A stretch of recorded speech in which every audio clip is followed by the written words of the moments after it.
जनता का चुनाव है। जो माहौल है कांग्रेस के पक्ष में है, ना सिर्फ मेरे क्षेत्र में लेकिन प्रदेश भर में।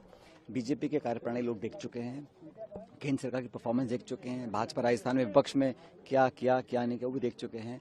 जो बिखराव है और जो एक सत्ता में आने की जो वो ललायत है वो जनता देख रही है। तो मुझे लगता है कि अच्छे बहुमत के साथ सरकार कांग्रेस पार्टी की बनेगी राजस्थान। पायलट साहब, चूंकि ईडी का भी प्रवेश हो चुका है चुनाव के दौरान, काफी कार्रवाई हो रही है।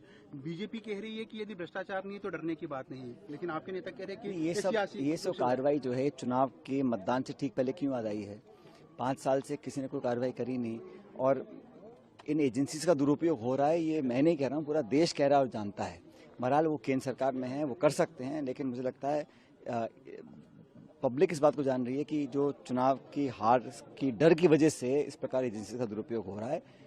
पब्लिक कांग्रेस पार्टी के साथ। पायलट साहब, एक दूसरा सवाल बड़ा ये था कि बीजेपी ने अब तक टोंक में, सरदारपुरा में और जो प्रमुख जगह है जहाँ पर बड़े कैंडिडेट उतरे कांग्रेस के, वहाँ पर अब तक प्रत्याशी नहीं घोषित कर पाए। कारण क्या लगता है आपको? ये तो सवाल आप उनसे पूछिए। मैं तो अपना नामांकन मैंने भर दिया। अब जो भी उम्मीदवार होंगे हम उनसे सामने चुनाव लड़ेंगे और जनता जनार्दन है, जो निर्णय जनता करेगी उस स्वीकार होगा। विधानसभा चुनाव में इस बार बीजेपी ने कोई फेस डिक्लेयर नहीं किया, हालांकि कांग्रेस ने भी नहीं किया। किस तरह देखते हैं आप इसको?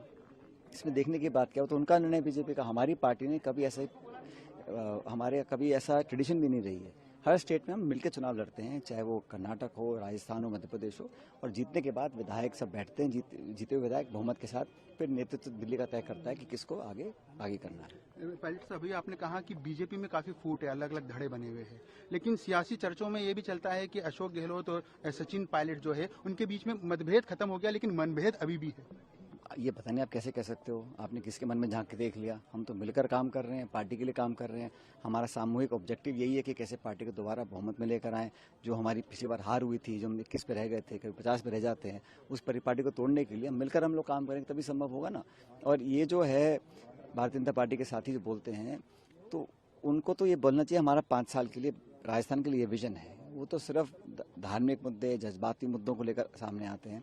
परफॉर्मेंस और युवाओं के लिए, किसानों के लिए जो उन्होंने काम किया होता तो उसके आधार पर चुनाव लड़ते, तो मैं उस बात को मानता हूं। एक लास्ट सवाल है मेरा पायलट साहब, क्योंकि पिछले विधानसभा चुनाव की यदि बात की जाए, आप पीसीसी चीफ थे, उस दौरान अधिकतर कांग्रेस के कार्यकर्ताओं के मन में था कि सचिन पायलट मुख्यमंत्री बनेंगे।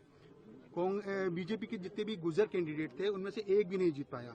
वापस से चुनाव 5 साल बाद हो रहा है। आपको जानकारी है कि प्रदेश में हर समाज के लोग रहते हैं, हर जाति के लोग रहते हैं, बिरादरी के 8 करोड़ लोग रहते हैं। यहाँ किसी एक कास्ट, एक धर्म, एक जाति समुदाय की बात करना मैं समझता हूँ गलत है।